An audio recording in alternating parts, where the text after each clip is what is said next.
Hello বন্ধুরা, তোমার সব কেমন আছো? আশা করি তোমার সব ভালো আছে। চলে এলাম আজকে একটি নতুন ব্লগ ভিডিও নিয়ে। তো দেখতে পাচ্ছ গাইস, এই যেটা হচ্ছে একতলা ঘর। তো আজকে এই কাজটা শুরু করব। তো শুরু করার মধ্যে আজকে বাথরুম করব। তো এখন অবধি সিমেন্ট আর অ্যাডসিভ আসেনি, তো গাড়ি লোড হচ্ছে, আসবে বলে এই যে বাথরুমটা করবো আজকে। আর তার আগে এটা আসেনি বলে এই যে পাথর আছে সামনে, তো পাথরের সিঁড়ি মাপড়িয়ে ওই পাথরটা কাটবো বলে ভাবছি। এখানে রেডি করা হচ্ছে, এই যে এইখানে রেডি করা হচ্ছে। পাথর আছে বালি টালি করে তো প্লেস করে রাখি। আর তার মধ্যে যদি এসি বা সিমেন্ট এসে তাহলে বাথরুমটা ধরে নেবো, যদি না আসে তাহলে পাথর কাটবো। ঠিক আছে,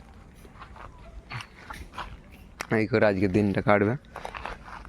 দেখতে থাকো পুরো ব্লগটা জুড়ে। ফাঁকা ময়দান পুরো, মাঝে মাঝে একটা একটা ঘর আছে।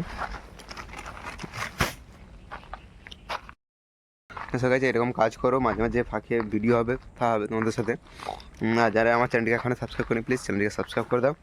এরকম প্রতিদিন ডেলি ব্লগ এবং শর্ট ভিডিও তোমাদের কাছে পৌঁছে যাবে প্রতিদিন। ঠিক আছে, চলো দেখতে থাকো পুরো ব্লগটা। যে এখন আমাদের কাজটা শুরু করি, তারপরে তোমাদের সাথে কথা হবে। সব বন্ধুরা অবশেষে কাজ বন্ধ করে দিয়ে এই যে হাত আরও ধুয়ে এসেছি। ধুয়ে এসে এবার ভাত খেতে বসবো। চলো, না অনেক দেরিতে সিমেন্ট আসে, তো এখন বাথরুমে কিছু কাজ হয়নি, তো সবে 4টা টালি বসছে। চলো খেয়ে দিয়ে আবার কাজে লাগতে হবে। এই ভাত আছে আজকে আমি সেই ফুলকপি আর আলুর তরকারি।